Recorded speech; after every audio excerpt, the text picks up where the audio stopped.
Hello, everyone. Rahim, I think your mic is not on mute, even though there's no noise coming from your side, but like just still keep it on mute in case.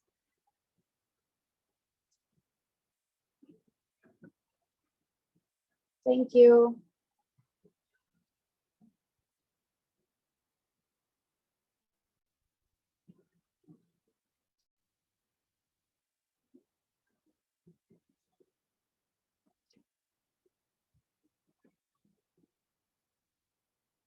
Okay, Javeria, let's start.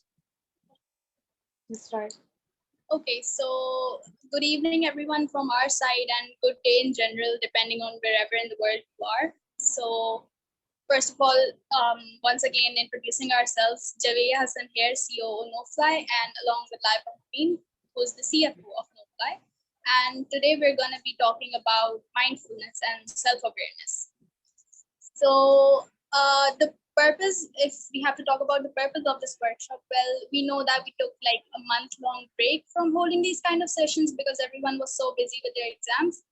And last week, Usher held a workshop on artificial intelligence, but we thought that, maybe after exams, it gets a bit difficult to absorb all of that sort of technical information and stuff. So we wanted to hold something that is valuable and that you can, as always, implement in your life, but also something that is not very technical and that doesn't require you to, absorb an endless amount of technical information.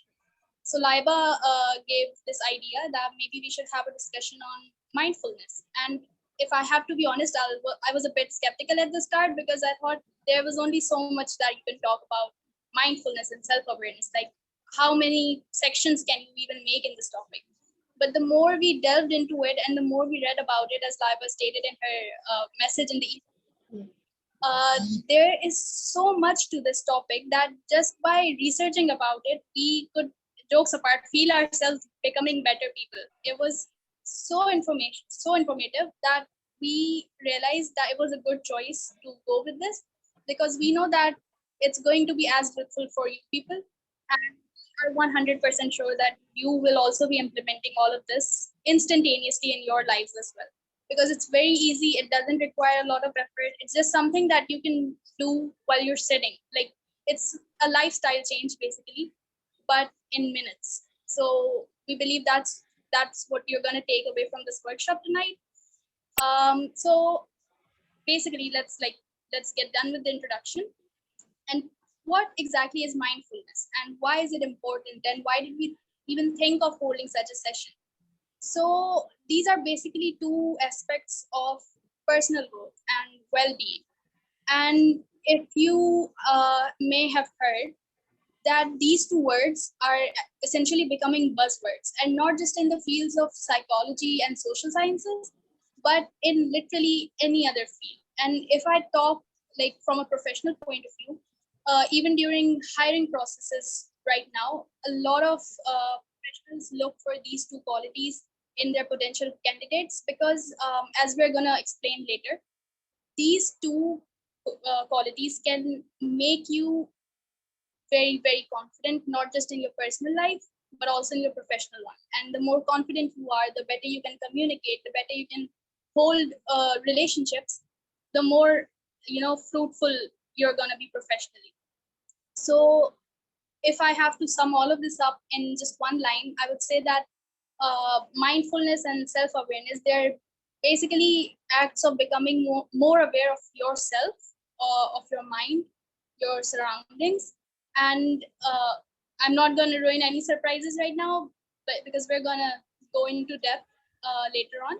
So yeah, it's the practice of becoming more aware of who you are as a person and then implementing the new knowledge that you've learned about yourself into your connections with other people and into your connection with your work.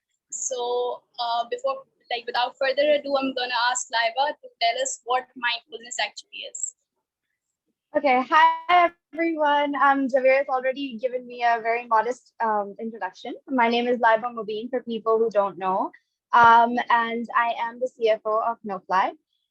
So basically, we're going to dive right into what mindfulness is, right? What exactly is mindfulness? Because in our society, I think mental health or just anything that has to do with non-academics is just taken very lightly, or is just not taken into much consideration or in discussions, right? But I think now, as we're opening up into the idea of, okay, mental health is something that needs to be talked about, it is something that's serious, it is something that is as equivalent to physical health. We're going to talk about mindfulness. So in simple words, what mindfulness is it just means to be in tune with yourself, right? To basically know what you're feeling, to basically know how you're feeling, to basically know why you're feeling something. Just being in the moment is one of the best things that you can do for yourself, right? And that's the essence of mindfulness. So as you're sitting on your couch, as you're laying in your bed, as you're, sitting under the fan, you're sitting under the sunlight, you're basically feeling everything around you. You're feeling the softness of the cushion underneath you. You're feeling the air that's flowing through your hair. Basically, just being present in the moment is what mindfulness is, right?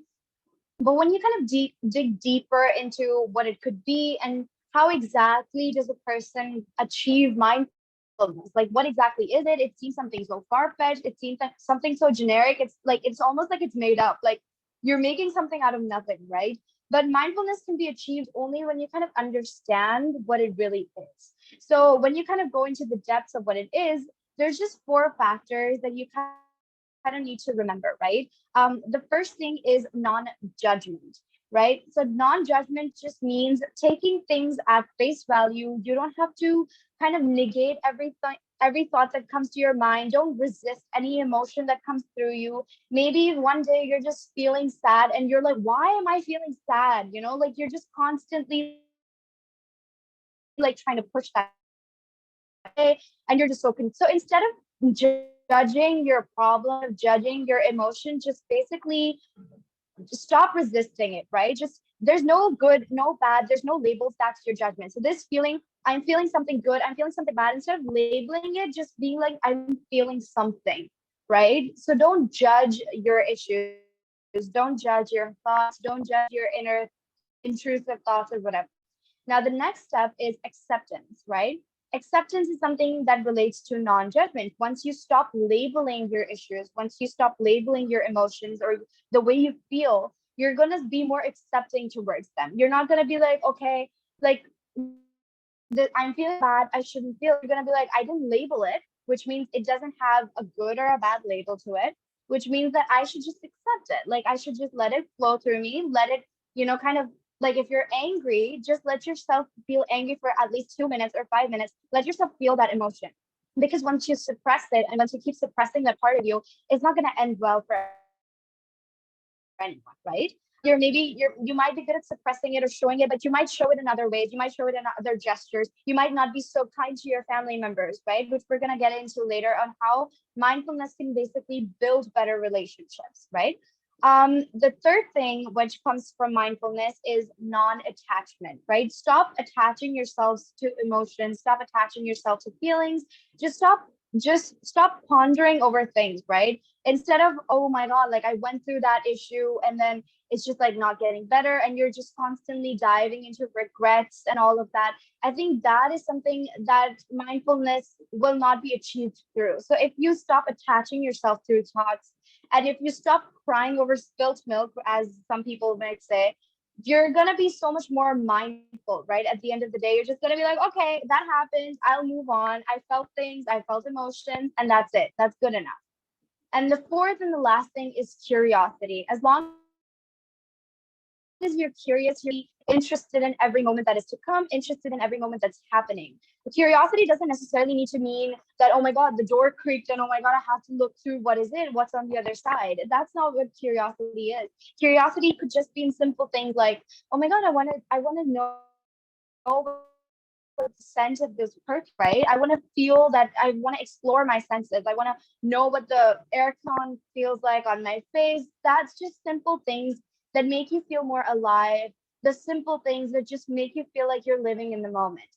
So what exactly, now that we've talked about mindfulness, we talked about how it comes from non-judgment, it comes from acceptance, it comes from non-attachment, and it comes from curiosity. What exactly are the benefits of doing all of that? Like why go through all that effort of being mindful, right? what is it exactly for us? Because every now and then it's here in this, maybe people are here in this podcast to get an incentive because they feel like maybe they're going to get a certificate by the end of this podcast. And yeah, that's true. Or maybe they're here because they just want to have a good time. Maybe there's just one piece. Everyone's looking for their own benefit, right? Everyone's looking, what's in it for me? Why am I here? And so, why exactly should you practice mindfulness? So, mindfulness is known to be something that, again, makes you or helps you live in the moment, right? It's going to keep you in tune with yourself. It's going to make you help realize that just simple things can be something that's worth great things, right? If you're maybe you have food on the table and maybe you like the way it tastes, maybe you're paying attention to how the food tastes, maybe that's just going to be the like the silver lining of your day. Maybe you've had a bad day, but if you live in the present and you feel everything that's going throughout your day, you're going to find these little things that you never noticed before, and you're going to be like, oh my god, like how come I never thought that this thing could make me so happy, right? So that's something that mindfulness stems from. And some benefits that you can particularly kind of list down, note down in case you're like, mindfulness isn't worth it or anything. Just look back at these benefits and you're going to realize that it's so much more, right? So what mindfulness is that it basically reduces your stress. When you understand yourself better than anyone else, I think it's so much more easier for you to be more clear about your emotions. You're just more, understanding of not just yourself, but of situations around you. You kind of dig deeper into like, okay, that's why it happened. Maybe that's why this person is angry, because you understand yourself better. You can understand other people better, right? So it just gives you more clarity. It just gives you more calmness. You're just more in control of situations. You have improved focus, you have improved concentration, you know what you're doing in the now instead of you're pondering over the future, but you're losing focus on what's happening right now. Instead of daydreaming, you're so much more in tune with yourself now in the present, that you are focused in what you're doing. You're so much more concentrated. Maybe you just know what you're looking at because you are present, right? um then you have your emotional well-being. You can develop resilience, right? Because one time you fall, one time you're just not feeling well, but then remember how I said that mindfulness comes from non-attachment. You choose not to attach yourself to that issue. You choose not to kind of ponder over that issue, and you want to move on. And that's what mindfulness allows you to do. It allows you to not cry over spilt milk. It allows you to move on. It allows you to make decisions in a more clear way, in a more calm way, in a more focused way. Another thing is you can be better at decision making, right? When you are catering to every single thing that's happening, and when you are just, so much more in tune with everything that's going around you, you make wiser decisions, you make, confident decisions. And lastly, as I said, when you're angry and when you're suppressing a certain emotion, you can oftentimes take it out on your family, right? The first thing you do is maybe you scream at your sibling and you're like, what the hell, like get out of my room or something like that. And it just ruins relationships. Maybe it ruins the mood. Maybe you won't remember it the other day and your sibling gets over it too. But sometimes in the moment, it just feels wrong. Maybe there's guilt involved. It just doesn't feel right. Right. So when you're mindful, when you're understanding of your emotions, when you kind of understand how to control them, you let them pass, you give them time, you let yourself process things in due time, you can just build better empathy, right? You can be better at communication. Maybe it's not a problem within you, but it's a problem with someone else, and you talk it out with them and you're like, okay, just because I understand myself better, maybe I can help this other person out, right? Maybe I can just be like, okay, there's better communication now. I can tell what he's feeling, why he's feeling. Maybe I can just help them out a little bit. Just understanding, empathy, right? Just feelings. So mindfulness is all about feelings, right? Mindfulness is all about just kind of understanding yourself, understanding your surroundings, and what better way to do it through communication. And that's what mindfulness does. It's more of awareness, right? It's building awareness within yourself and within other people. So some examples that I would like to give on how exactly you can particularly apply mindfulness in daily life. Now, everyone's going to be like, so you've explained what mindfulness is, you've told us the benefits, but like, how do we do it? Like, it seems like there's a ritual involved and I'm not interested. Sounds like cult stuff. Like, what, how do you basically do it? Right? So mindfulness can be achieved with just like small things. You don't have to do grand gestures. You don't have to do something too big. You don't have to sign up yourself with a expensive therapist. Okay. You don't have to do any of that. Simple things like meditation. You can simply do meditation and it doesn't even have to be paid. You can do it through, there's YouTube links online. You can just basically type in meditation for whatever issue that you're having. And you can just kind of settle yourself down, give yourself 5 to 10 minutes or 20 minutes, and let yourself go through that process, treat yourself to a meditation. And honestly, just try it out, even if you're not interested in mindfulness. Even if you're like, okay, that's just generic stuff. I don't really care. I'm going by life as I am, but trying to actually just experiment yourself, right? Be curious. And I think that's going to really help you because um, at the end of the day, you're not doing anything wrong. And meditation might end up helping you. You might never know that you needed it, right? Another thing that you can do is you can do mindful breathing. Now, that's what comes with meditation. One thing that I learned when I was little is I was a biology student back then, and I basically got told one time that whenever you were having these panic attacks or whenever you're stressed out and you're so nervous, and I used to be a public speaker, and I was bad at like stage fright. I was like, I wasn't too confident. It was just like, it was not a thing for me. And I always forced myself to go on stage, like get it done. Like, you have to do it for yourself.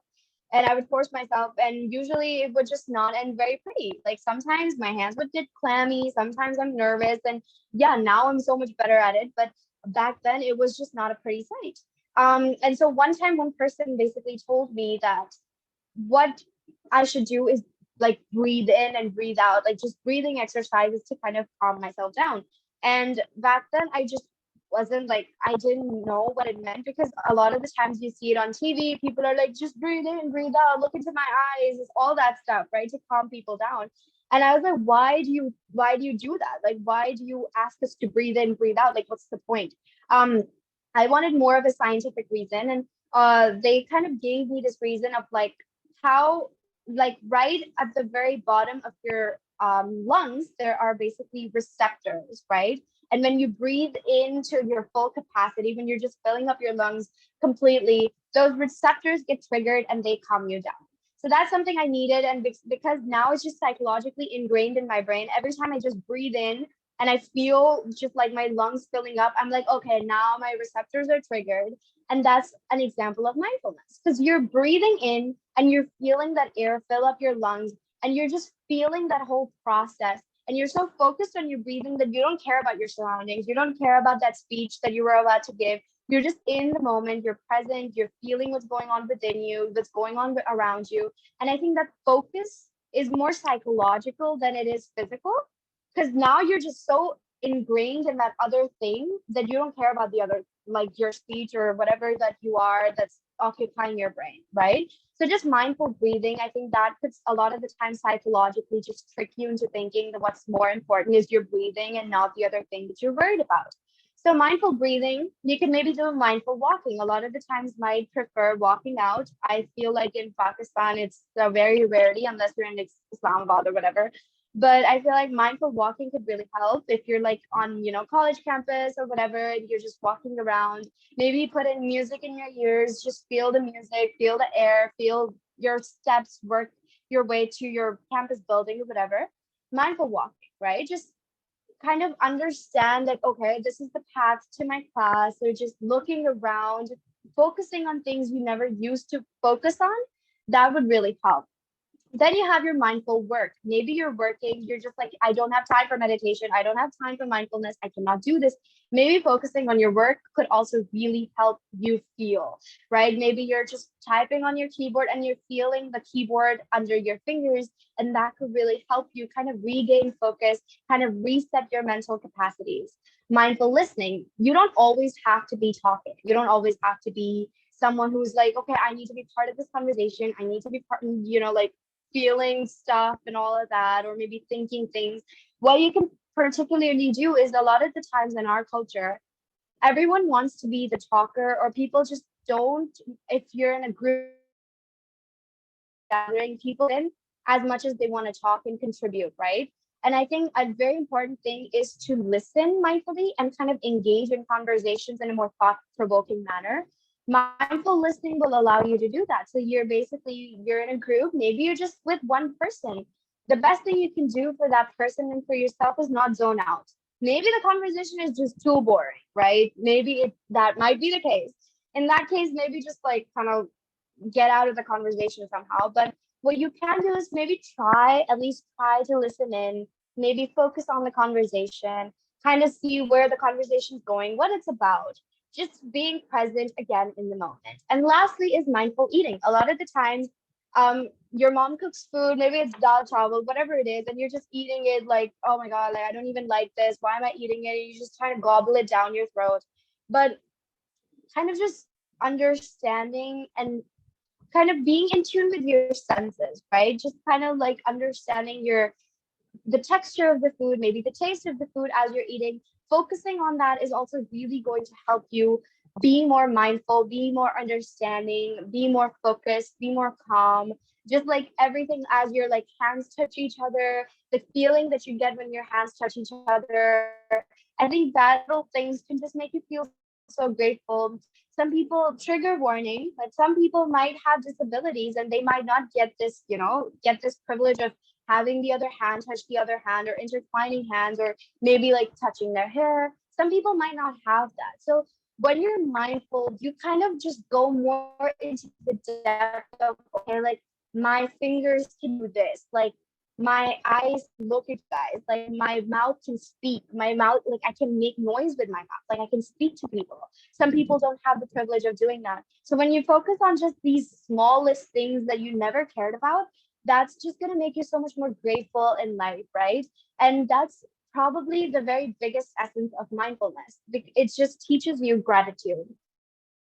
And yeah, now we're just going to move on more importantly to cultivating self-awareness and how exactly do you go from mindfulness to more self-awareness. And onto you, Javeria. Okay, so thank you so much for explaining mindfulness in such detail. I personally do not have any questions anymore. Um, so now we're gonna move on to the next segment of our workshop, which is self-awareness and how to cultivate it, what is its importance, and why we're even talking about it. So self-awareness, I think it's a word that's being thrown around so much nowadays, and especially I don't know if you people have noticed this, but in friend groups or when you're roasting someone and they maybe deprecate themselves or undermine themselves and you say, oh, you're very self-aware, because I personally have seen that happen in my friend circles. I don't know if you people have, but it's a thing. This word is being thrown around, but people don't know what self-aware actually means. And believe me when I tell you, it is a very rare quality. And sometimes we mistake the fact that we are self-aware, but what we are being is self-conscious, and those are two very different things. So what self-aware actually means is that you have the ability to set certain internal standards, right? And by standards, I do not mean that you have to set unrealistic expectations of yourselves, because that can in turn be toxic instead of serving any positive benefit. Okay. So, okay, we're going to explain later what these certain internal standards are. But for now, you should do with the fact that you set certain moral grounds, you set certain rules for yourselves, and then you make yourself follow those rules. The second element of this is like evaluating whether your thoughts, whether what you're doing, how you're implementing those thoughts, whether what you're feeling right now, all of your emotions, they align with the standards that you have set.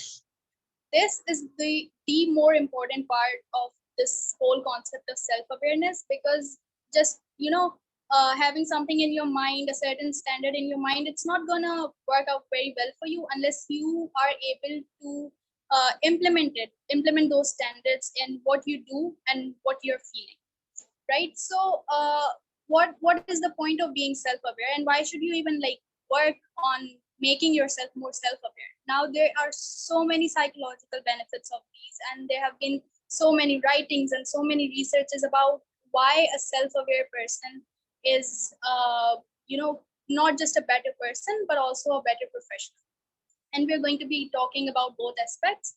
And I'm just going to try to list as many benefits as I can, because when I was researching about this, I was personally shocked to discover that like the list of benefits is endless. And it's so easy to cultivate self-awareness that if you just, I would say, hardly even give it a week or a couple of weeks, and you try to, set yourself onto this path of self-awareness, you will notice changes in yourself, and you will see, the better version of yourself coming out. So the first benefit that comes with being more self-aware is that you're more confident and you're more creative. Now, how's that? How can that be? How can something that is in your head apparently making you more confident about yourself and more creative in what you're doing? Because obviously, see, you when you become self-aware, you already have certain rules and standards within yourself, and you realize that you are your only competition, right? You have to follow those rules, and you know what your limits are. So obviously, you're going to be more confident in the kind of person you are. You're not competing with anyone, and you're more creative because again, you're not competing with anyone. You're throwing ideas out. You don't care if anyone says they're stupid. You just are doing what you think is right. Then the second benefit that comes with it is making sounder decisions. Now, a lot of times, people that are not in touch with themselves, they do not take the best decisions because they cannot decide what's best for them. And you cannot decide what's best for yourself until you are aware of what you want and who you are and what that decision is going to do for you, not in the short term, but in the long term even. So that decision could be, the smallest one or the biggest one. It could be personal, it could be professional. But if you do not have the power of decision making, you're going to mess up multiple times in life. And to avoid that, you need to know what you want. Moving on, by being more self-aware, you're going to notice how much more effective your communication is going. And by communication, I don't mean speaking skills, because a lot of the times, every time we hear the word communication, the only thing that comes to our mind is what we're saying. But communication is not just speaking. Communication, a big part of communication that we're also going to talk about later, is listening. And as Laiba also mentioned in while talking about mindfulness, being a mindful listener is a huge part of effective communication. And a lot of times, people that lack self-awareness are not good listeners. And if you think that you have suffered with this kind of problem where you felt like you're not a very good listener, or you came across someone that wasn't a very good listener, you're obviously frustrated by that as well. So that is called ineffective communication, and that is a result of a lack of self-awareness. Now, moving on, like on that same note, the better you are at communicating, it's not just going to help you professionally, it's also going to help you personally a lot. And what by that I mean, you will notice yourself making stronger relationships, right? Because when you're in touch with yourself, you know, again, I'm saying the same thing again, you know what you want. And when you contemplate your relationships in a positive light instead of a negative one, you start to realize what the other person in the relationship wants as well. Now, these relationships could be your personal ones, these could be your family, your friends, even the ones in your workplace with your colleagues. Unless you don't know who you are, you cannot find out what the other expects of you. And you're not going to land on those expectations either if you do not know uh, who you are as a person. So, stronger relationships, primarily personal ones, and obviously that is a consequence of being good at communication. Now, you will, the more self-aware you are, you will notice yourself being better at your work. And like, for example, if I have to say, you obviously, when you're self-aware, you know what you're capable of. I know a lot of people may have been through this situation because I have been through this as well. A lot of the times, in our attempt to impress people, we end up taking tasks actually that are way beyond our skill set, that are way beyond our capability, because we think it's gonna make us appear better in the eyes of our superiors or in the eyes of our colleagues. Again, you do not have to prove yourself to anyone. But even if you do have to prove yourself to anyone, you don't have to do that by harming yourself, or because if you, let's say, you do not end up doing that task correctly, which is not a surprise since you are not good at it, you do not have the necessary skill set for it, it's going to lead you into even more self-doubt. So being aware of what you're good at is, it comes from self-awareness in general, and it's going to help you with your work, no matter which field, which career stream you are in. It's going to help you with your work a lot. And the second, I would say, point in this same being better at work situation is that self-awareness gives you the ability to say no. Again, as I said, you will not end up taking tasks that are beyond your skill set just to impress someone, and you know when you have to say no to people. And being able to say no, I think Laiba would agree with that, is a skill that not many people know, and it's not a bad thing, but it's something that everyone should learn. And the earlier you learn it, the better. Otherwise, It's so bad. yeah, it gets really problematic the further you move in life if you So don't say bad. no. Okay. And lastly, another benefit of being more self-aware is Yeah. obviously you're going to be Yeah, I better. think once you move into your one Yeah, I will go ahead. yeah, I was saying once you move more into like your professional side of things, the more career uh your perspectives, you basically start to realize that your ability to not say no is just terrible. It's so bad. Exactly, exactly. So, as I was saying, the last benefit that I would like to discuss is that self-awareness will make you a better leader. Because obviously, when you're better at your work, then you also have the ability to lead other people in that same realm.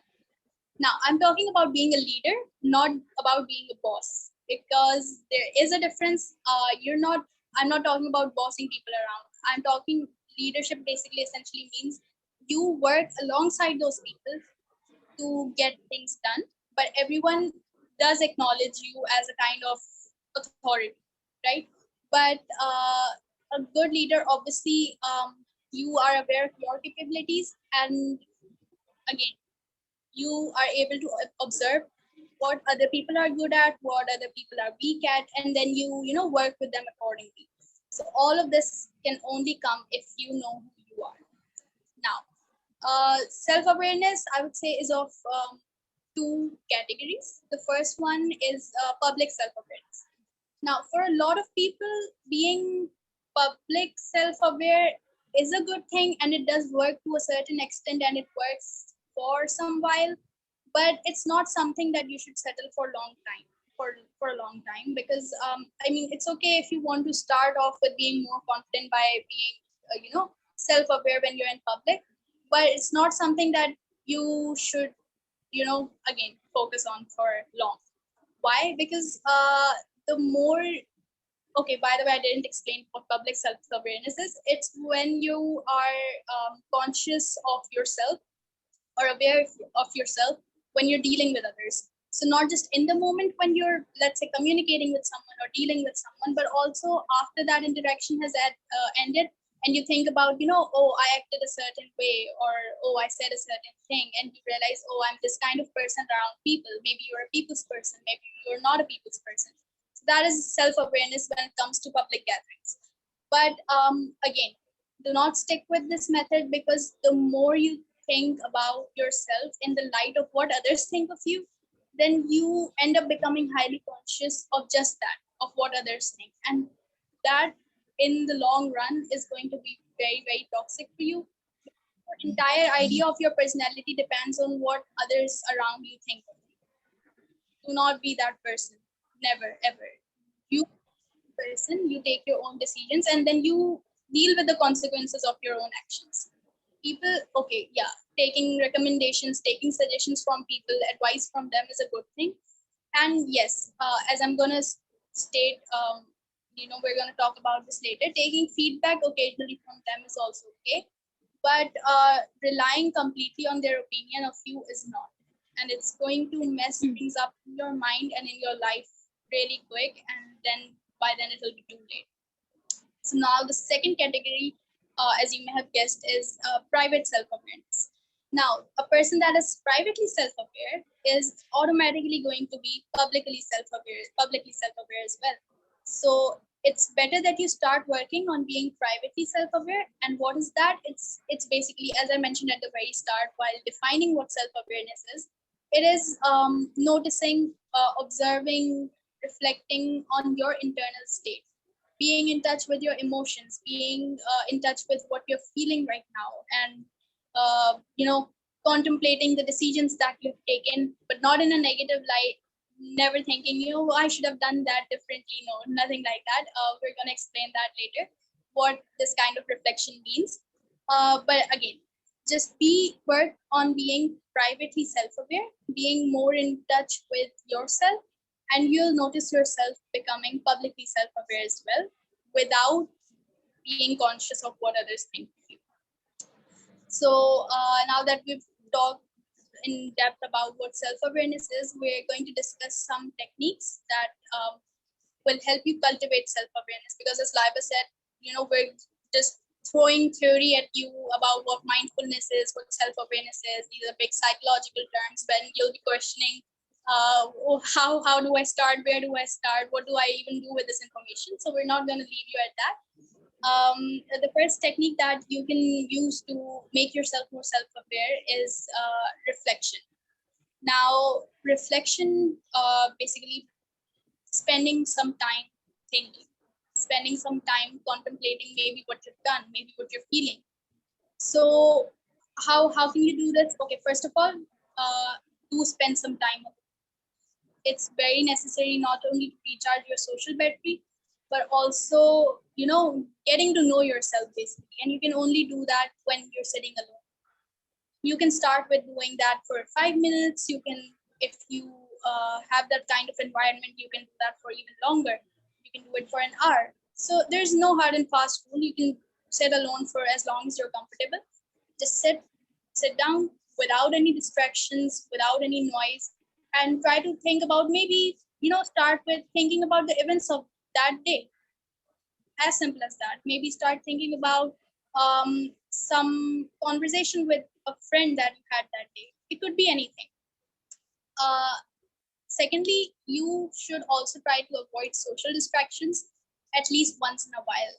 A few days ago, as we were having a discussion on the Insiders Discussions book, where Usher and someone else, they brought up this discussion about how our obsession with watching reels and short videos on social media is out of hand right now. And yes, it is. In general, the use of social media is out of hand, and it has actually made a lot of people much less self-aware, because I personally think it's because there's so much information out there, so much for you to look at, and so many people for you to compare yourself with. And then there's also the worst part about social media is relying on other people's opinions. Like, you post a picture and then you're checking the comments every 5 minutes, checking the number of likes. Why are you doing this to yourself? Your worth is not defined by the number of likes and comments on your photo. It's not. So please stop doing that to yourself. And lastly, as I said, you should try to spend some time alone. Another really good technique that you can do is stand in front of the mirror and practice some self-affirming, words or phrases, or maybe talk to yourself even. I know it looks a bit weird. Imagine someone walking in on you and you're talking to yourself in the mirror. But it works. So as long as it works, we're gonna try that. Now, the next thing you can do for becoming more self-aware is connecting with others. Now, a lot of you might misunderstand this, so I'm going to clarify this beforehand. What I'm going to talk about in this is that you should ask what others think of you around you. I'm not saying that you should, just, this is not the only thing that you should do, and I'm going to clarify that right now. I just stated in my previous point a few minutes ago that you should not rely on others' opinions of you. what I'm talking about here is you should try to find some people around you that you're really close to. It could be a family member that you're comfortable talking to. It could be a really good friend. And you should ask them what they think about you as a person. So, there could be like a variety of questions. You could ask them, what qualities do you like about me? What qualities do you not like about me? Stuff like that. So it's gonna give you really, really good insight about the kind of person that you are and what you appear to other people. And it's gonna help with both private and public self-awareness. But again, you should ask people who are honest, but at the same time positive, right? And there is a difference in being honest and being rude, and a lot of people often cross that boundary, which they shouldn't. What I mean by that is, if I give a personal example, both of those people, I don't think they're in the meeting right now. Asher and my friend Laiba, you may have come across her on the group, Sayyida Laiba. They call me their brutally honest friend, and there's an endless, there's a plethora of memes and reels on that. You're the brutally honest friend, and why can't you just say something once in a while that we'd like to hear, not something that we need to hear? And I'm like, then what kind of friend does that make me? So they'd come to me with, oh, what do you think about this? And I'm going to give my brutally honest opinion to them. Oh, you messed up. You shouldn't have done this. You're in the wrong right now, and you shouldn't be doing this, etc., etc. You get the point. And I know that at some points it's going to hurt them. Maybe thinking, they may take it as my lack of support for them.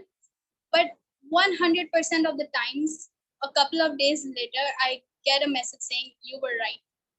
And please keep doing this to us. Please give reality checks. So I support my friends, but I know when to point out that they're wrong.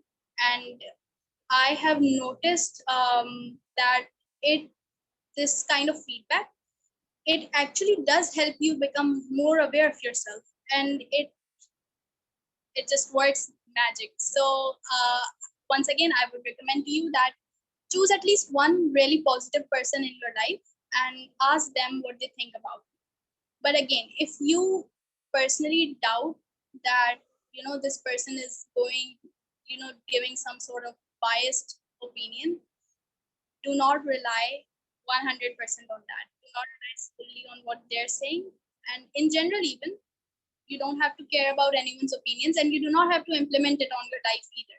But it's good to hear it sometimes, and you'll actually end up hearing a lot of positive stuff about yourself as well. And lastly, the most, I would say, it's psychologists. I've seen them vouch for this method of cultivating self-awareness, and that is journaling. So basically taking a diary and throwing on that whatever's on your mind, whatever you're feeling, and trying to understand why you're feeling that way. And this method is proven to help you connect with your emotions. And as you're filling that diary over a month, over a year, and then when you revisit it, it even helps you track how far you've come as a person and what your emotional journey has been. And it's something to be proud of as well. So yeah, journaling is a great thing, and you don't have to, maintain really pristine journals with bullet points and colored highlighters or anything like that. It could be a random dump in the messiest handwriting possible if it helps you win. Okay. So moving on, there are certain practical exercises or certain activities that you can use to enhance your self-awareness. Now, as I mentioned in my previous point, journaling is the best option, but I also know that a lot of people are not comfortable with it, because the first concern that we have is, what if someone reads it? All of us have that concern, and that's completely okay. That's justified as well. Maybe you can use your phone's note app. A lot of people do that. I know, even I do that sometimes. You can download some sort of journaling or diary writing app from your, Play Store or App Store for the iPhone people. And you can use that to vent your thoughts. right? But again, if you're not comfortable with the thought of someone reading your diary or anything, that's fine. Just don't do this. Maybe you can in turn find someone to talk to, or you can alternatively maybe write your thoughts down on your notes app and then delete them later if that works for you. So okay, the most interesting point I'll get to at the end. So because we have something for you guys in that, you can take up a hobby, which is something that again psychologists vouch for. It's really important to have at least one hobby, and you don't have to be an expert at it. Like people assume that if I say that art is my hobby, people are gonna question how good I am at it, or ask to see my works or something like that. Just again, do not think about people. Think about yourself. You don't have to be a professional artist to have art as a hobby. It could be anything. Take up a musical instrument, take up a board game, take up a sport, anything. But it helps you channel your emotions in a positive manner. And you will, again, it's a really good alternative to journaling even. So you should definitely take up a hobby. One really interesting method of cultivating self-awareness that I came across during my research was writing a regret letter.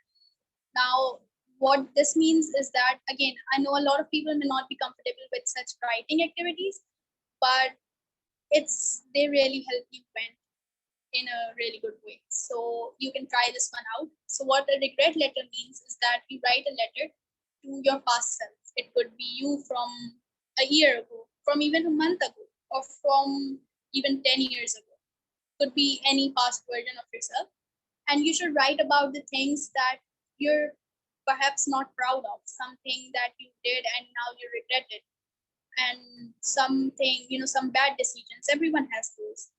And then by the end of it, you resolve that you forgive yourself and that you're never gonna blame yourself for doing any of this ever again. So leave all of those negative emotions behind and assume that you send that letter away. You can like burn it, or you can throw it away, or you can do it whatever, and just assume that you've sent it to your past self and you forgive your past self for all of those things, and you will notice all of those negative emotions going away. And the last one, the second last one actually, is mindfulness meditation, which is basically not gonna ruin any surprises right now, but it involves breathing, as Laiva mentioned. It involves contemplating maybe your thoughts, your feelings, your emotions. It involves grounding. So we're gonna talk about that later and have something for you guys in that as well. And the last point, for which I would like Laiva to send a graphic on our discussion groups. And that point is writing down certain questions and try to answer them.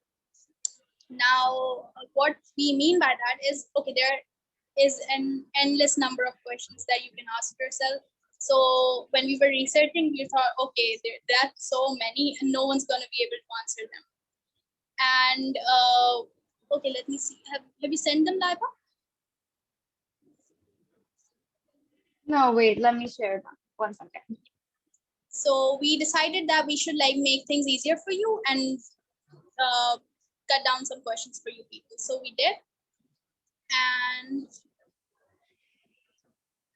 Live is sharing them with you right now. I'm just gonna share it. Yeah.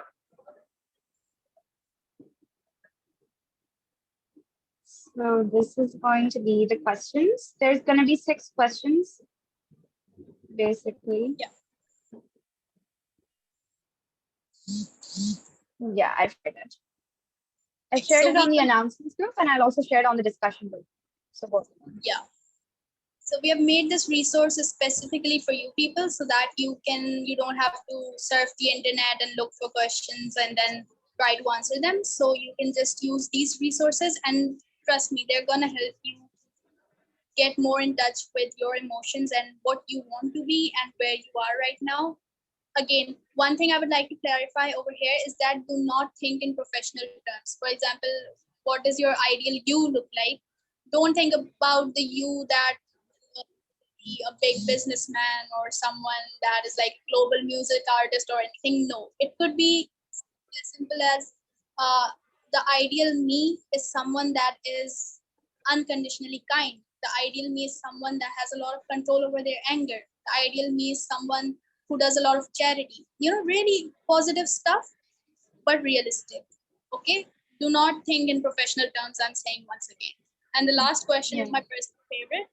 So we would feel really, really good if you people tried to answer these questions and you would get something out of them. So I'm gonna hand the stage over to Laiba now to talk about how to apply mindfulness in daily life. Yeah. Okay, so most of the things about, applying mindfulness in daily life have already been talked about. And I kind of went more in depth about, how when you're eating, you need to be more mindful, maybe just understand the taste of the food that you're having, maybe the texture of your favorite dish. Again, while walking, just look around you, feel the air, breeze or whatever flow through your hair, just a little description for you there. I think the best walks out although happen when it's like, it's just drizzling and it's kind of rainy and it's just green everywhere. And I think that kind of just comes from me walking around my university campus because it just gets so pretty. But if we don't have that privilege, maybe just like take a walk on your treadmill and I don't know, exercise. But yeah, just I think being mindful is comes with just being in tune with yourself, just being present. I just keep repeating that, but I think that's just the very gist of it. And if you kind of understand that, you can just kind of take it at face value and interpret mindfulness however you please, right? So there's no right or wrong answer when it comes to mindfulness. Anything that you choose to feel, anything that you allow yourself to feel can lead you to be a more better self-aware and a more mindful person, right? So I'll just kind of sum up the kind of steps that you could go about if you're still confused. You're like, how exactly do I, become more mindful? Or how exactly do I focus on the food that I'm eating or walking around? And so the first step that you can do is you can set an intention, right? The biggest step would be for you to kind of intend to be more mindful. The moment you kind of put that, milestone or that goal in your brain, you're already halfway through, right? Because a lot of the times we get so lazy and we're like, no, I don't want to do it. Like, I'm on my break, let me watch my Netflix, or I'm just on my reels. Like, what good is mindfulness even going to do to me? Like, no one's going to notice and stuff like that, but people are going to notice, right? When you become more mindful, even you yourself are going to notice the changes that you're going to develop. So the first thing that you can do is you can simply set an intention of being more mindful. The second step is focusing on your senses. Now, time and time we talked about how mindfulness is very linked to your senses. It could be your sense of smell, it could be your sense of touch, it could be your sense of taste, it could be your sense of sound. So just kind of focusing on your senses, allowing yourself to smell things, allowing yourself to feel things, allowing yourself to eat or taste things or listen to things. I think even music a lot of the times can really have impact on the kind of emotions you portray. Sometimes when I'm like, sad and I want to like kind of cheer myself up, I put up music which has like, just more upbeat music in the background, and that influences the way I feel. So I think that just goes to show how psychologically, you're the way you can feel or the way your senses are manipulated can make you feel and psychologically treat you. So that's the second step. You can focus on your senses. Now, the third step is to return to the present. Now that you've set your intention, I want to change, I want to be more mindful. Second step, I want to keep myself in tune and in sync with my senses. The third thing is return to the present. You're sitting on your table. I'm sitting in front of my iPad. I'm sitting in front of a lamp that's facing me. I can feel the light that's touching me and it's kind of warm, right? I can feel the air of the fan that's hitting my hair and it's moving my hair and I feel my hair move. I think anything that has an interaction with your body particularly, that doesn't necessarily have to be something that makes you mindful. Maybe just the way, like my phone's charging on the table there, just being aware of your surroundings, kind of knowing where you are, kind of understanding all of that is going to help you kind of reach that other hurdle towards being a mindful person. The fourth step is non-judgmental observations. Now, non-judgmental, again, don't label things as good, don't label things as bad, don't label decisions that you're making as okay, like why am I even looking at that phone charger? Like, this is so dumb. Like, calling that mindset of yours dumb, even when you're trying to be a better person, don't be judgmental about it. This is just part of the process. Just let it pass. If you're feeling angry, just let it pass. Obviously, don't hurt people. Don't resist. Like, don't hurt people when you're angry, but just kind of like sit in your corner, kind of sit in a solitude and kind of let yourself feel it, right? And like your last step should be to cultivate gratitude. And that's something that I already mentioned is just focusing on sometimes the smallest things about how you have a bed to sit on. Like, how many people out there don't have the comfort of their ceiling or the comfort of their bed or the comfort of the fan? It's so hot outside, but some people don't even have the smallest things that you take for granted. Living in the moment will allow you to do that. Living in the moment will allow you to count your blessings, and even then you won't be able to count it, right? And so that's where kind of like the idea of gratitude comes in, where you can and you should be, when you become more mindful, you become so much more grateful for the smallest and the simplest things in life. So honestly, take a moment to kind of reflect on areas of your life where you would like to incorporate, more mindfulness. It could be during interactions with your loved ones, it could be, during self-care practices, or when you're facing particularly a lot of challenging situations, right? What As we have sent down questions, so you don't necessarily have to share the answers of those questions if you're not comfortable, because at the end of the day, it is a journey for you to explore yourself, and what better way to do it in solitude. But if you do feel like sharing, and if you do want to share, and you just want people to kind of cheer you up, maybe just help you along your journey, then do share them, right? So write down one or two specific intentions that align with your goal. For example, I intend to practice mindful breathing for 5 minutes every morning. Maybe just set a goal. 5 minutes out of 24 hours is nothing. It's literally nothing, right? So just even 5 minutes of your life, 5 minutes of your day, just push yourself to at least do it once and then see how you feel, and then kind of set yourself this goal. 5 minutes in the morning, I wake up, I want to meditate, and see how your day goes. A lot of the times when your day or your morning is bad, your whole day gets bad. Like, I don't know, sometimes it's just like you woke up on the wrong side of the bed, right? A lot of people talk about that. Oh my God, he woke up on the wrong side of the bed. It means his morning was messed up. The moment you start meditating in the morning, the moment you start taking care of yourself in the morning, some people like a quiet morning. Like, please don't be shouting at my head. Like, please let me have my breakfast in peace. Like, some people just want that peace. And meditation is going to allow you to do that, right? So just wake up earlier than everyone else. Maybe give yourself 5 minutes, allow yourself to meditate, even 5 minutes earlier than everyone else in the household, because Daisy households can be pretty loud. They can be pretty loud in the morning. We all know that. So just kind of allow yourself just 5 minutes in the morning, practice that mindfulness, practice meditation, maybe some breathing exercises, just do a bit of yoga. Kind of, I think yoga is one of the best things that you can do for yourself, because you're not just in like feeling your breathing, but you're also doing some body movements. And that's just going to, all in all, just going to help you kind of relax and calm and maintain that focus, right? And so by setting these intentions, you basically create this roadmap for yourself, right? And you commit yourself to bringing this mindfulness into various aspects of your life. And the best thing for you all is, like, this podcast will end and all, but then you have, like, your vacations are starting. And I think building habits is the best thing to do in your vacations, because in vacations, we are on our top procrastination mode. Like, we don't want to do anything. So if you kind of set that standard of like, no, 5 minutes in the morning, 5 minutes before I go to bed, whatever time suits you best, I'm doing this for myself. I think just in your peak procrastination period, if you manage to successfully kind of fulfill your intentions, your commitments, you can do wonders in the future, and you won't have to force yourself, because you're going to be like, okay, I've already gone through the worst. I can do this, right? So yeah, I think that is one thing that hopefully motivates you to do something for yourself, because 5 minutes in a day is literally nothing. It's nothing.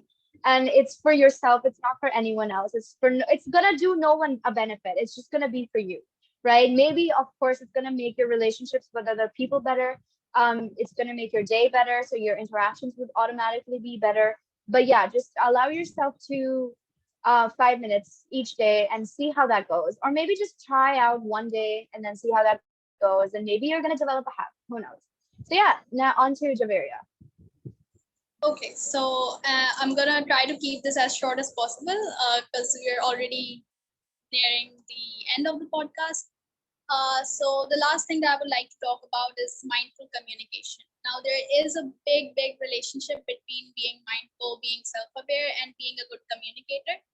Uh, the foremost benefit that comes with being a mindful communicator is that you're more empathetic in the conversation. You are able to empathize with the points, the whatever the words, even the emotions of the other person in the conversation.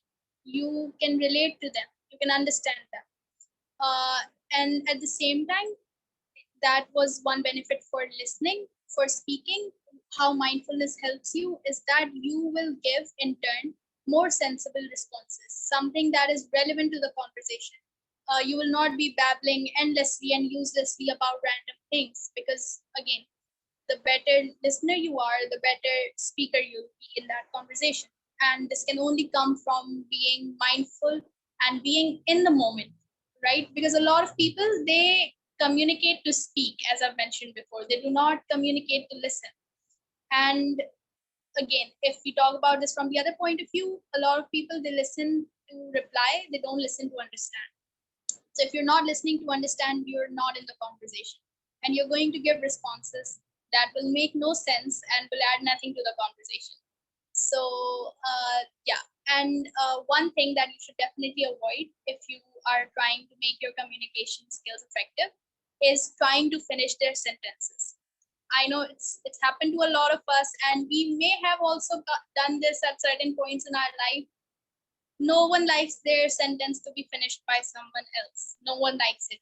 You know, you have been irritated by it, so imagine the other person is going to be irritated by that as well, right?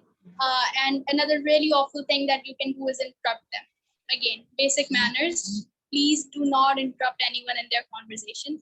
Both of these things, they are really, visible red flags. They're indicators that you are not mindful. You are just there to dump your own thoughts on that person. And that is not the image that you want of yourself to be formed, neither in your personal life, nor in your professional one. You don't want to be thought of as the person that is there to just dump whatever they're feeling on the other. You want to be someone that listens and then responds sensibly and according to the moment. And lastly, you need to be comfortable with silence. Now, we know one word that we throw around a lot is awkward silence. That silence should not be awkward. If you're taking pauses in the conversation, what you're doing unconsciously is you're not only giving yourself time, but you're also giving the other person time to recollect their thoughts. And the more pause, the more time that you give to each other before resuming the conversation, the better the way you'll be able to speak about your thoughts, right? Otherwise, we're just going on and on and on, and at some point, your brain, gives up, and then you don't know what you're talking about anymore. And in personal relationships, yeah, it may work sometimes because obviously, who's judging you? But when you're in a professional setting, things could get really messy if you end up being this kind of person. If there's silence in the room, then let there be, and only initiate conversation after you have noticed or observed that every other speaker in the room is also ready to join in the conversation. So now, okay, as you mentioned again and again, being a mindful communicator, a lot of that depends on how good of a listener you are and how present in the conversation you are, which Laiba mentioned is called mindful listening as well. So what this means is that you are attentive, you're paying 100% attention to what the other person is saying. And you're observing not just what's coming out of their mouth, but how they're acting from their body as well. So you're observing both their verbal and their bodily language, right? One thing that all mindful listeners should keep in mind is that you are listening to understand, not to reply. As I've mentioned again, do not listen and think, oh, right, I have to give this answer in return. No, listen to what they're saying, actually what they're saying, try to make sense of their point, try to understand them. If you don't understand anything, wait for them to finish and then question them about it. But please try to listen, pay attention. And one really crucial thing that we should all avoid and we are all guilty of is judging the other person or evaluating them before they are even finished speaking, right? So you're as soon as we notice that their point is even slightly different from our opinion, we start creating a judgmental image of them in our minds. That is very bad behavior, and we know we're all guilty of that at some point, at some phase. We're like, oh, what did they say? What did they say? And we start making a reply or comeback in our mind. We're like, oh, I'm gonna deal with this. And you start speaking without letting them finish. It's just it's very messy to put it politely. It's very messy and it's even bad behavior, bad manners. So please do not judge the other person. Let them finish their point, then deal with them diplomatically. Now, the biggest roadblocks that lie when starting the journey of being a mindful listener is comparing your thoughts and experiences to the other person. Again, we start comparing, oh, this person, let's say they come from an upper first class family and you are from a middle class family. Do not compare your thoughts and experiences to them. It's that simple. I think this example sums up what I'm trying to say. Because everyone comes from different walks of life, everyone has different experiences in life. If you compare them, your conversation is going to go nowhere, right? Secondly, do not try to read their mind. Whatever they want to say, they'll say it to you. Do not try to think, oh, they're probably going to say that, and then I'll say that. Playing out the entire conversation in your mind is not a good thing to do because you'll lose focus on what they're actually saying, and then again, your responses will not make sense. Third is rehearsing what you say. No, it's not a school speech competition that you have to practice what you are going to say next. Oh, this person will say this, then I'm going to say that. No, don't do that. Just be in the moment, speak impromptu, and no one's going to judge your grammar. No one's going to judge your sentence structure. But if you are in the moment, you're going to appear more mindful. And even if you are not forming correct sentences, you'll still come across as someone that's very confident and present. And lastly, as I've mentioned again, don't judge people. I cannot emphasize on this enough. Please stop judging people, especially the people that you're talking to.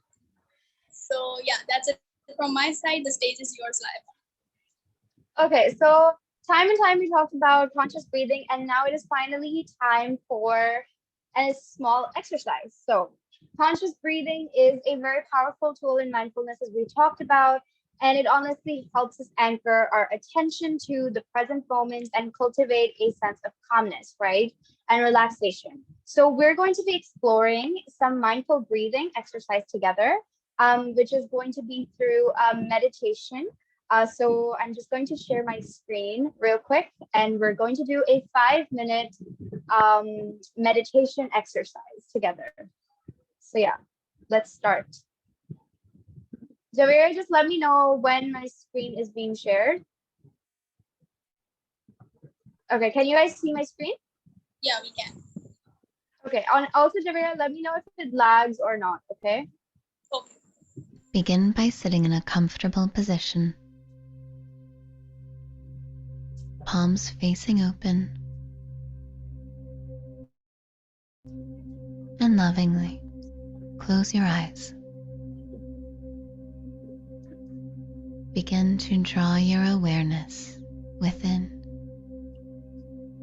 tuning in to the subtle sensations within your breath and your body. Letting yourself be present with what it feels like to be in your body, right here, right now. Just allowing whatever you notice to be, without judgment. Sensing the weight of gravity. points of contact between you and the surface on which you're seated.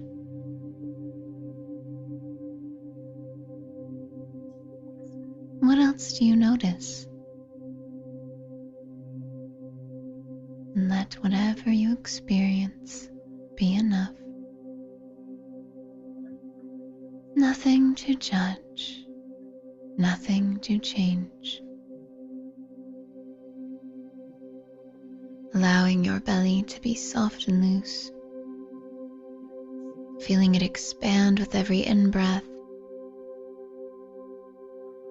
and contract, even if ever so slightly, on every out-breath.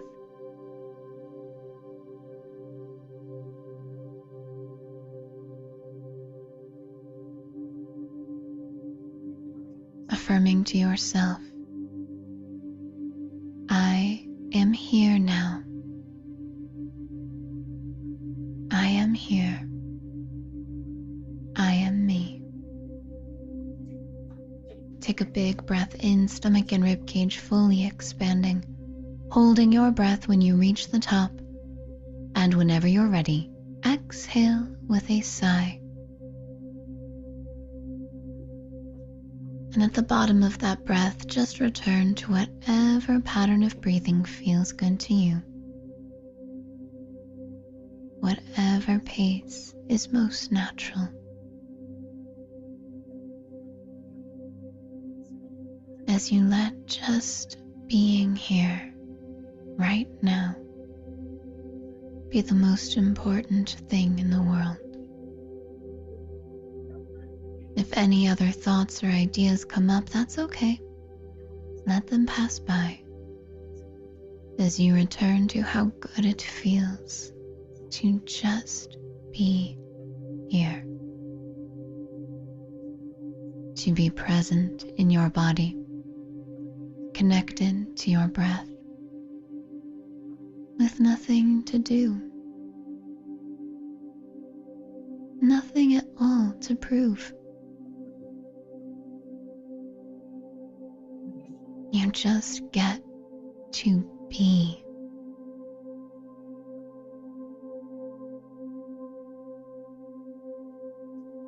Tune in to any pleasant sensations you experience within you.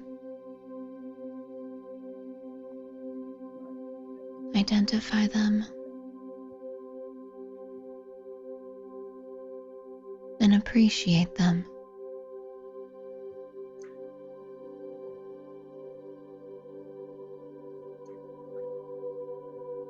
Doesn't it feel so good to be here now?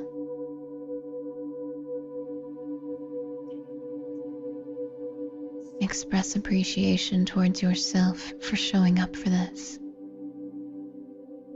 Saying thank you out loud or in your mind. And feeling it in your heart. On your next inhale, breathe in extra deeply, stomach and ribcage fully expanding yet again, holding the breath at the top, and then whenever you feel ready, let it go with a sigh. And as you return to your regular flow of breathing, take your time as you carry this beautiful feeling with you. And slowly open your eyes back to the world around you. Great job today.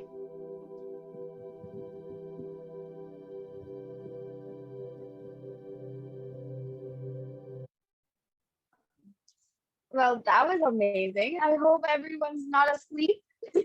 I hope everyone's fine. And honestly, I wanted you guys to try it because I did not trust you guys to like do it on the first time because everyone's afraid of trying for the first time. So I think hopefully now that we all tried this meditation exercise together, it was fun. And honestly, it was fun for me. I'm so tired. I was like, oh my God, what if I sleep and then there's no one hosting this? I hope everyone enjoyed that. And I think if you guys did, just kind of think back to how you guys were feeling when you guys were meditating and when you guys were in that state. What were you guys feeling? What were you guys thinking about? Were you not thinking about anything? I think that experience would just differ for everyone. It wouldn't be one size fits all, but I think and I hope that it kind of helps everyone kind of just reconnect, just reset, and just breathe. Honestly, just take a breather in this fast-paced life. So yeah, I think we're going to conclude it very soon. Just Javier is gonna put the ending comments, and then we're gonna say goodbye. Yeah, so I think we should not hold them any longer, otherwise they're gonna lose everything related to anger management that they've just learned. So yes, guys, we hope that you enjoyed, and we hope that you take away some, if not all, from this session and start implementing it in your lives, because Laiba and I know that we are going to. As soon as we started the research, we knew we were going to start applying all of this in our daily lives, and we hope you do as well. Again, I don't think we have time for questions today, and unfortunately within the session. But if you have any sort of question about today's session, please reach out to us on either the discussion group or even in our DMs if you don't feel comfortable talking in front of everyone. And we are going to answer any queries you have about the session or any point that we mentioned. So yeah, that's it from my side. Really enjoyed having you people. About one last thing I would like to say is that since this was a workshop, you are all going to get certificates for it. And the certificates will be provided to you by tomorrow afternoon, hopefully. Maybe delayed until the evening or the night, because we're really busy with some other stuff right now. But yeah, you'll get your certificates by tomorrow. Thank you so much for attending once again, and we hope you enjoyed just as much as we did. Yeah, thank you everyone so much. And Rahim, don't be so hard on yourself. Just let it pass. But hopefully, after meditation and everything, you can be more mindful and watch the recording of it again and just, like focus and just put yourself through that torture. But thank you everyone so much for joining. Take care. Good night or good morning or whatever time it is, Yeah, wherever you guys are. they're from all around the world. It's becoming harder to greet them. Yeah, just like what? Who are you? Where are you from? Bye bye, everyone. Take care. Thank you so much. Bye.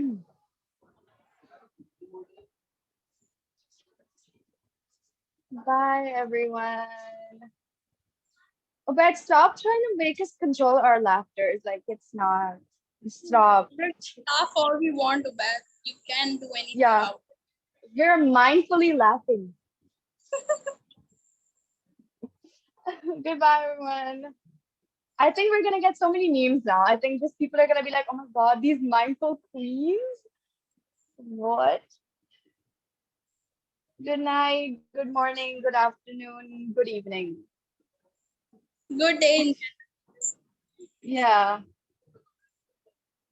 We would like to mindfully say goodbye, everyone. Please leave. Please. Thank you. Thank you, guys.